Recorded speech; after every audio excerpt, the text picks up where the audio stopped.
À la une de l'actualité, Daniel Cablon-Duncan était aujourd'hui face à la presse nationale et internationale. Il a fait le bilan des actions menées par le gouvernement. Il a aussi déroulé le programme gouvernemental pour le reste de l'année. Environ 900 corps de victimes de la dernière crise post-électorale ivoirienne seront exhumés. L'opération a démarré ce jeudi et c'était dans la commune de Yopougon.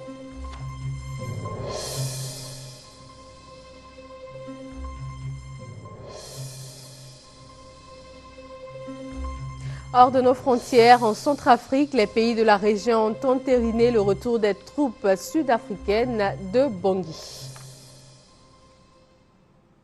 Bonsoir à vous et bienvenue dans ce 23h sur RTI 1. Démarrons par cette grande première en Côte d'Ivoire. Le Premier ministre Daniel Cablon-Duncan était ce matin face aux journalistes nationaux et internationaux. Il a fait l'état des lieux du pays au sortir de la crise post-électorale avant de présenter les avancées enregistrées. Le point de ce grand oral avec Alvorassa. Première conférence de presse bilan des activités du gouvernement ivoirien fait par le Premier ministre Daniel Cablon-Duncan. Plusieurs sujets d'intérêt national et international ont été abordés avec pour grand thème la paix et la sécurité, la réconciliation nationale et la cohésion sociale, la relance économique et la reconstruction post-crise. Au niveau de la sécurité, selon le Premier ministre, le gouvernement va continuer à mobiliser les ressources nécessaires pour gagner la bataille de la paix. Le président de la République a mis en place en août 2012 le Conseil national de sécurité, en abrégé CNS. Le CNS a déjà consenti beaucoup d'efforts financiers à l'équipement de nos forces de sécurité, armée, gendarmerie, police, tant à moyens d'intervention qu'en matière de mobilité et de communication afin de les rendre plus opérationnels. À cela, il faut ajouter la mise en place ces derniers jours du Centre de coordination des décisions opérationnelles pour contribuer à lutter contre l'insécurité et le grand banditisme. Le deuxième axe de la politique du gouvernement, la réconciliation nationale et la cohésion sociale. Pour lui, tous les Ivoiriens doivent se mobiliser pour cicatriser les stigmates de la crise post-électorale. La réconciliation nationale n'est pas une option. C'est bien une obligation, de bon sens, devrais-je ajouter. Et le gouvernement est résolu, avec détermination et engagement, à y consacrer l'énergie qu'il faut.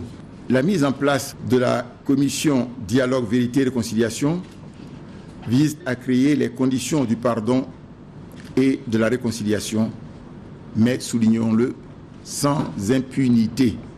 Et pour apaiser l'ensemble des Ivoiriens, le président de la République Alassane Ouattara, selon le Premier ministre, a même créé le cadre permanent du dialogue, sans compter toutes les rencontres que le gouvernement a eues avec l'opposition et particulièrement avec le Front populaire ivoirien. Le Premier ministre a également fait cas de la relance économique et de la reconstruction post-crise. Le plan national de développement couvrant la période 2012-2015, dont l'objectif est de réaliser une croissance économique forte et inclusive. Le niveau de 11 076 milliards de francs CFA projeté sur la période 2012-2015 est nécessaire pour remettre à niveau nos infrastructures économiques et sociales devenues vétustes et insuffisantes du fait notamment du manque d'entretien pendant la longue et difficile décennie de crise. Les réformes sont également en cours au niveau des mines, de l'énergie et des filières agricoles. Le gouvernement ivoirien accorde aussi la priorité au secteur privé, moteur de la croissance en Côte d'Ivoire. C'est pourquoi des efforts seront toujours faits par le gouvernement pour assainir l'environnement des affaires. Après l'exposé du Premier ministre, suivront des échanges avec les journalistes. Il a répondu à leurs préoccupations sans détour, avec preuve à l'appui, pour finir de les convaincre. Il a aussi soutenu qu'il faut donner du temps au gouvernement pour transformer la Côte d'Ivoire, un pays sans espoir il y a quelque temps, en un pays où il fait bon vivre. Une terre donc d'espoir qui s'en va, se développant avec le travail de tous ses fils et filles. Les journalistes présents à cette conférence particulière avec le Premier ministre n'ont pas manqué de lui poser des questions sur les dossiers brûlants du moment. Ils se sont ensuite prononcés à chaud au micro de Alexis Ouedraogo. Il faut que de façon périodique, le gouvernement puisse affronter les journalistes, puissent affronter la population pour leur expliquer les actions qu'ils mènent. Il y a eu beaucoup de promesses, certes, mais bon, nous attendons de voir. Et comme 2014, 2015, ce n'est pas loin. On a senti par moments que le Premier ministre maîtrisait son sujet, qu'il avait des chiffres pour étayer son argumentaire. Mais il y a des moments où vraiment le doute est resté entier sur, par exemple, la question de l'électricité. Sinon, dans l'ensemble, je pense que c'est vraiment satisfaisant. Le tour de toutes les questions de développement, le tour de toutes les questions qui minent la Côte d'Ivoire ont été faites par le Premier ministre. Et vraiment, il m'a convaincu sur tous les plans. Nous espérons que cette conférence de presse ne soit pas une conférence de plus, que les grandes orientations arrêtées lors de cette conférence soient appliquées dans leur entièreté. Tout ce qui a été fait, c'est le travail d'une année, d'une seule année. Donc, pour emboîter un peu le pas à ce qu'il a dit, on va donc prendre patience et puis attendre peut-être jusqu'à la fin du mandat pour évaluer réellement l'action du gouvernement sur la vie des populations. Il a répondu à toutes les préoccupations. J'espère que chacun pourra faire les analyses qu'il veut à son niveau. Le gouvernement travaille énormément pour le bien-être des populations. Mais malheureusement, il y a des difficultés pour que les populations se rendent compte de cela et le voient. Or aujourd'hui, l'exercice du Premier ministre, ça a été vraiment de démontrer, avec des chiffres, où nous en sommes, d'où nous étions partis d'abord, où nous en sommes aujourd'hui, et ce que le gouvernement a fait. Et je pense que c'est une très bonne chose. Un communiqué dans cette édition, le chef de l'État Alassane Ouattara adresse un message à son homologue sénégalais. Monsieur le Président et chers frères, la commémoration de la fête nationale de votre pays m'offre l'agréable occasion de vous adresser au nom du gouvernement et du peuple ivoirien ainsi qu'en mon nom propre, mes très vives et chaleureuses félicitations. J'y joins des vœux choisis de santé et de bonheur pour votre Excellence ainsi que ceux de paix, de progrès et de concorde pour le peuple frère du Sénégal. Je saisis également ces moments de grande ferveur nationale pour vous réitérer mon estime personnelle ainsi que mon infinie gratitude pour votre engagement sans cesse affirmé en faveur de la construction d'une sous-région ouest-africaine davantage intégrée, prospère, stable et démocratique, conformément aux attentes légitimes des populations de notre espace communautaire. Me réjouissant de la qualité des relations d'amitié et de coopération qui unissent si heureusement nos deux pays, je voudrais vous assurer de mon entière disponibilité à œuvrer de concert avec votre Excellence à la consolidation de l'axe Abidjan-Dakar pour le bonheur partagé des peuples ivoiriens et sénégalais. Très haute et fraternelle considération. C'est signé Alassane Ouattara, président de la République de Côte d'Ivoire. Aujourd'hui, c'est une date chargée de sens et d'émotion pour les parents des victimes de la crise post-électorale. L'opération d'exhumation des corps des victimes a démarré. Le reportage de Léon Brou. Les grandes douleurs sont muettes. Cet adage a pu être observé ce jeudi à la mosquée principale de Yopougon, camp militaire. Au préalable, il a fallu maintenir parents, amis et connaissances de Alabi Azim, Traoré Ahmed, Kofi Kokonguessan et Loa Corentin, hors du périmètre de l'opération d'exhumation des restes de ces 4 personnes, exécutées le 4 avril par des hommes en armes, selon témoins. L'opération d'aujourd'hui, là, bon, moi, je ne m'attendais pas à ça. Des corps brûlés qui ont fait plus d'1 an. Ils disent qu'ils vont les enlever, nous donner pour les enterrer dignement. Bon, je suis d'accord. Cette action va permettre, n'est-ce pas, d'atténuer nos traumatismes. Parents des victimes, des orphelins, des veuves, de toute la famille du collectif des victimes en Côte d'Ivoire. En lançant cette opération d'exhumation, le garde des Sceaux, ministre de la Justice et des Droits de l'Homme, s'est voulu rassurant. Les assassinats de la crise post-électorale ne resteront pas impunis. Les suites seront judiciaires après les autopsies. Les magistrats seront mieux informés donc, sur la nature des décès et le nombre de personnes qui auraient été découvertes dans ces fosses-là. Cela va permettre une meilleure manifestation de la vérité. Après la mosquée de camp militaire, l'équipe d'exhumation composée de médecins légistes et de la police scientifique va visiter tout le district d'Abidjan et le reste du territoire national. Objectif, exhumer les restes d'environ 900 morts de la crise post-électorale, des fosses communes et tombes isolées, dont 376 pour la seule commune de Yopougon. Parlons des élections couplées municipales et régionales du 21 avril prochain. La campagne sera lancée dès demain. Le réseau ivoirien des femmes pour la réconciliation nationale et la cohésion sociale sensibilise pour un bon déroulement du scrutin. Maïsako. À la veille de la campagne des élections couplées municipales et régionales, les femmes de Côte d'Ivoire appellent au pardon, à la tolérance et à la modération. Tout à l'heure, j'ai appelé les candidats à une campagne apaisée. Nous ferons de porte à porte pour que les femmes leur donnent leur message, pour que les femmes leur disent leur engagement à aller à la paix. Un message de paix et de sensibilisation qui s'inscrit dans la droite ligne des actions menées par la Commission Dialogue, Vérité et Réconciliation. Il est donc impérieux, à l'approche de ces élections, que l'esprit de dialogue, de pardon et de tolérance nous anime. Les associations féminines ont tiré les leçons de la récente crise post-électorale et sont déterminées à tout mettre en œuvre pour éviter de nouvelles violences. Toutes les candidats, trop c'est trop. On ne veut plus des victimes de guerre qui viendront s'ajouter à moi. Nous sommes fatigués. Un pays ne peut pas aller de guerre en guerre, comme on le dit. Aujourd'hui, nous, on se doit de s'inscrire dans la vision de la paix parce que nous sommes jeunes. On a encore l'avenir devant nous. Comme on l'a dit, on a eu un moment où on a fait la guerre. Aujourd'hui, on doit faire la paix pour penser notre avenir. Comme nous sommes jeunes, pour penser insertion de la jeunesse que nous sommes.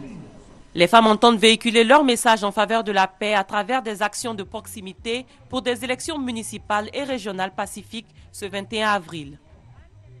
Dans le domaine de la communication, la radiodiffusion télévision ivoirienne et l'Office de radiodiffusion et télévision du Bénin renforcent leur coopération. Les deux chaînes vont désormais échanger leurs programmes. Francis Boifo nous parle de la visite du directeur général de la télévision béninoise dans les locaux de la RTI. Appareil numérique à la main, le directeur général de l'Office de radiodiffusion et télévision du Bénin, ORTB, immortalise sa visite dans les locaux de la radiodiffusion télévision ivoirienne RTI à Cocody. Des studios A et B à la régie finale en passant par les régies numériques, Stéphane Todomé s'informe du mode de fonctionnement des équipements techniques. La RTI est à la pointe de la technologie. En matière de matériel, je crois que la RTI n'a rien à envier aux grandes chaînes de l'Europe pour ce que j'ai vu. Ce qu'il faut faire, c'est encourager la production locale. Et je crois que la RTI le fait déjà très bien. Et nous allons rendre compte à notre ministre. Avant cette visite, le premier responsable de l'ORTB a échangé avec le directeur général de la RTI, Aka Saïe Lazare, et ses plus proches collaborateurs. La rencontre a porté sur les échanges de programmes. Pour avoir des programmes qui sont produits ici, en Côte d'Ivoire, nous sommes obligés de passer par des organismes multilatéraux. Pourquoi l'ORTB et la RTI ne s'entendraient pas pour échanger le programme, ne serait-ce que par simple courrier. Ce qui fait notre curiosité ici, vous avez une deuxième chaîne de télévision, nous nous apprêtons à avoir une deuxième chaîne de télévision. Donc dans cette matière, vous avez quand même une avance sur nous. Nous sommes venus pour voir également comment ça se passe ici, comment cette chaîne est administrée et comment la mise en place a été faite. Toujours dans le cadre de la coopération entre la RTI et l'ORTB, le directeur général de l'Office de radiodiffusion et télévision du Bénin rencontre vendredi le ministre de la Communication, Afoussiata Bamba Lamine. Les enseignants du primaire vont bénéficier d'une formation. Il est question pour le ministère de l'Éducation nationale et de l'enseignement technique d'améliorer le fonctionnement du système éducatif ivoirien. C'est ce que nous dit Mamadou Kouassi. Former les instituteurs pour un meilleur rendement scolaire des apprenants. Ce renforcement des capacités se fera à distance afin que les enseignants des zones rurales puissent en bénéficier. Si le livre il ne change pas, la méthodologie que j'utilise, elle est adaptée au livre que j'ai. C'est lorsque les contenus seront nouveaux. À ces contenus nouveaux, il faut une pédagogie nouvelle. En pédagogie, on dit aux enseignants, si vous avez un cours par exemple, voici comment vous allez faire le cours. Voici parce que chaque enseignant qui se passe dans son lieu, donné dans son village, il se débrouille seul. Et il n'y a pas d'harmonisation entre les différentes méthodologies d'enseignement. Donc aujourd'hui, on vous dit, voilà, ensemble, celui qui est à Ferké, celui qui est à Abidjan, celui qui est à San Pedro, voici comment vous devez conduire une leçon. Et c'est en cela que c'est important. La formation continue, un levier en matière de qualité d'équité, va permettre d'actualiser les connaissances des enseignants. L'initiative francophone pour la formation à distance des maîtres, IFADEM, l'Association ivoirienne pour la francophonie et l'Organisation internationale pour la francophonie soutiennent le ministère de l'Éducation nationale et de l'enseignement technique pour réussir ce pari. Avec les efforts visant à la généralisation de l'enseignement de base, consentis dans le cadre des objectifs du millénaire pour le développement, la question de la formation à distance des maîtres doit être traitée avec diligence.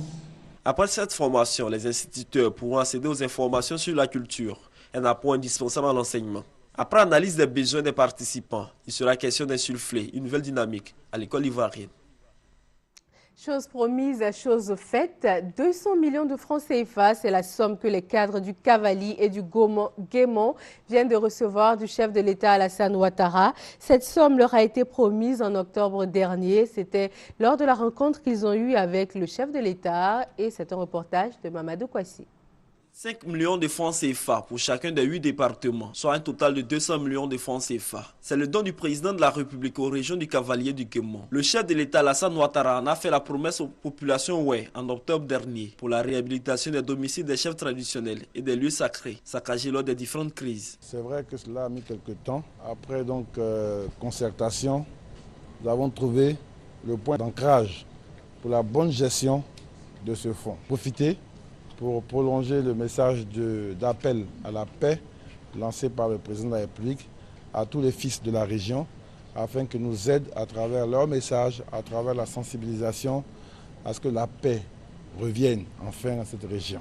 Au nom des cadres, Félix Théoulou Diela exprime la gratitude des populations ouai au chef de l'État et au gouvernement. Au nom du Collège des doyens, au nom des élus et des cadres, merci. Merci beaucoup à M. le ministre d'État, mais surtout merci à M. le Président de la République qui a toujours marqué son intérêt et un grand intérêt pour les régions du Cavali et du Guémon. Il faut rappeler que le partage des 200 millions de francs CFA a été rendu possible à l'issue des différentes rencontres qu'a eu le ministre d'État, ministre de l'Intérieur et de la Sécurité avec les cadres des régions du Cavali et du Guémon. Une campagne pour communiquer et sensibiliser sur le nouveau cadre harmonisé des finances publiques. C'est l'occasion pour l'UEMOA d'inviter les États membres de l'Union à adopter ce nouveau cadre. Il vise à améliorer la politique budgétaire des États membres. La précision de Jean-Jacques Kwame. Pour une transposition réussie des directives du nouveau cadre harmonisé des finances publiques dans les 8 États membres de l'Union, l'UEMOA, l'Union économique et monétaire ouest-africaine a procédé ce mercredi au lancement d'une campagne de communication et de sensibilisation du nouveau cadre harmonisé des finances publiques. Personnes ciblées, les acteurs de la finance, la presse et la société civile. Abidjan, première étape de cette campagne, vise à assurer une gestion efficace et transparente des finances publiques en vue de la surveillance multilatérale des politiques budgétaires nationales. Nos États, pendant un moment, n'avaient pas un certain nombre d'outils pour assurer aux citoyens lambda que les finances publiques sont bien gérées. Donc ces actes viennent pour un peu compenser ce vide qui a existé à un moment. C'est un bon qualitatif que l'ensemble des pays de l'UEMOA va réaliser en se mettant au niveau des standards internationaux en matière de finances publiques. La Côte d'Ivoire, a précisé le représentant du ministre en charge de l'économie, a pris du retard dans la transposition des directives de l'Union, crise oblige. C'est pourquoi le représentant du ministre a invité les participants à prendre les dispositions pour que cette directive soit adoptée. Adoptée en mars et juin 2009 par le Conseil des ministres de l'UEMOA, les directives du cadre harmonisé des finances publiques, au nombre de 6, portent entre autres sur le tableau des opérations de l'État et le plan comptable de l'État. Après la Côte d'Ivoire, les 7 pays de l'Union vont également bénéficier de cette campagne de sensibilisation. Intéressons-nous à l'artisanat. La Chambre nationale des métiers de Côte d'Ivoire a initié une opération d'identification des artisans. Cela pour produire des données statistiques fiables pour favoriser des investissements dans le secteur de l'artisanat. Francis Boifo, reportage. Le secteur de l'artisanat en Côte d'Ivoire emploie 40% de la population active et représente 12% du produit intérieur brut, PIB, selon une enquête diligentée en 1995 par l'Agence d'études et de promotion de l'emploi, AGEP. 18 ans après, la Chambre nationale des métiers de Côte d'Ivoire veut actualiser ces chiffres et réorganiser le secteur. Première étape du processus de redynamisation de l'artisanat, l'opération d'identification des artisans et des corps de métier. Les artisans sont dans des difficultés de déguerpissement. Alors donc nous voulons cette fois-ci, après l'identification, que le recasement des artisans ici à Abidjan et qu'à l'intérieur du pays soit effectué par l'État de Côte d'Ivoire. Des chantiers sont déjà en cours avec le recasement de certains artisans. Nous nous sommes également donné pour mission de sortir avant la fin du deuxième trimestre le code de l'artisanat. Tout est mis en œuvre pour que l'artisan soit visible, reconnu, valorisé et tienne désormais toute sa place dans l'économie nationale. Pour se faire enrôler, la Chambre nationale des métiers de Côte d'Ivoire invite les artisans à se rendre dans les chambres régionales et départementales du pays, munis de leur carte nationale d'identité, soit de leur passeport ou permis de conduire, et un document attestant la qualité d'artisan, plus la somme de 5 000 francs CFA. Lancée ce mercredi, l'opération s'achève dans environ 9 mois, soit décembre 2013. L'actualité hors de nos frontières est marquée par le Mali. La formation des militaires maliens pour la normalisation de la situation sociopolitique a été examinée par la communauté internationale. C'était au siège des Nations Unies à New York.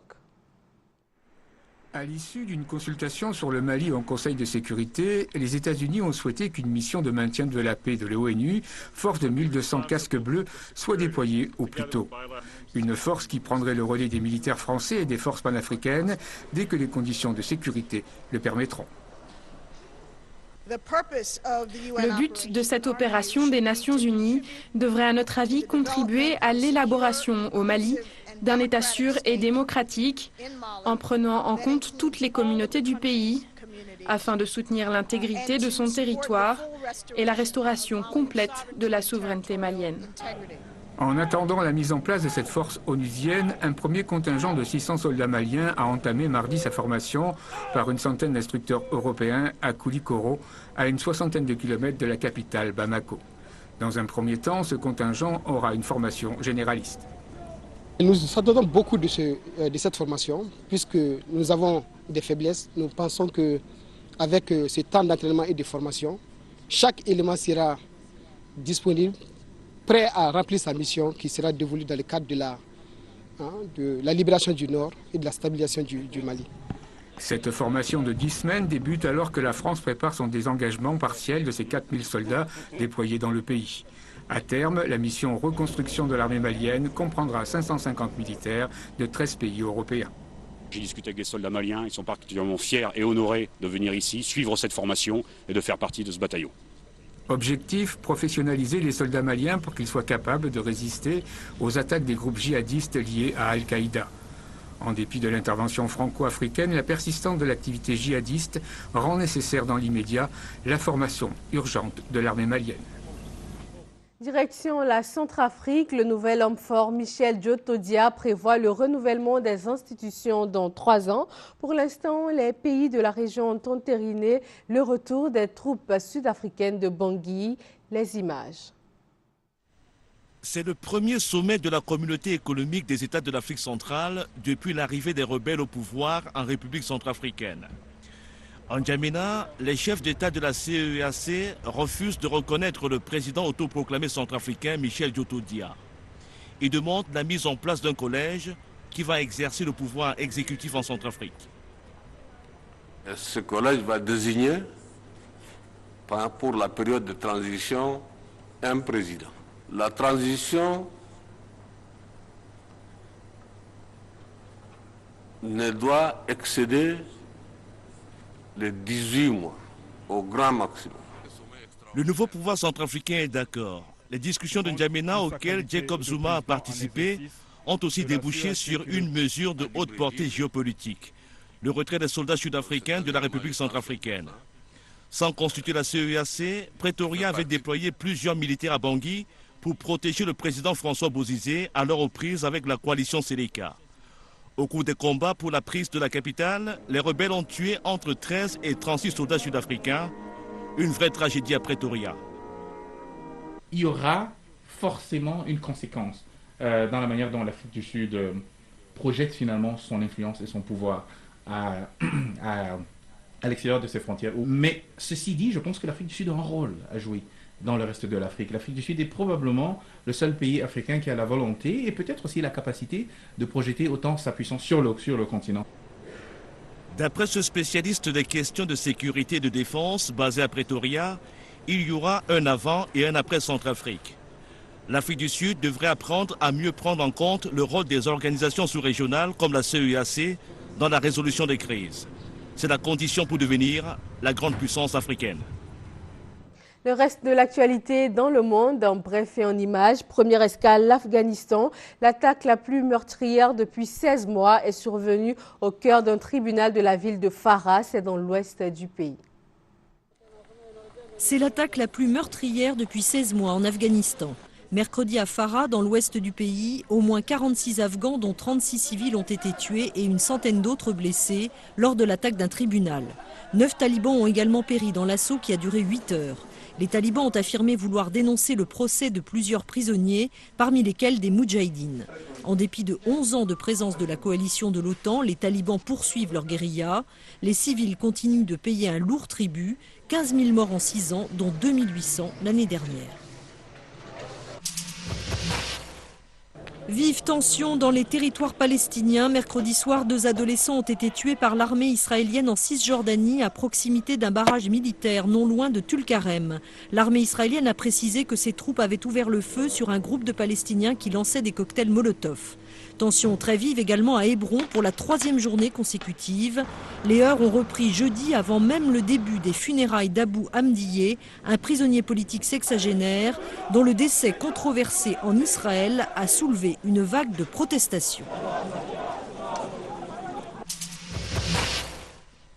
Voilà 2 jours maintenant que Pyongyang empêche des centaines d'employés sud-coréens de traverser la frontière pour aller travailler à Kaesong. Le régime nord-coréen a même menacé de retirer tous les ouvriers de ce site qui abrite 123 entreprises sud-coréennes.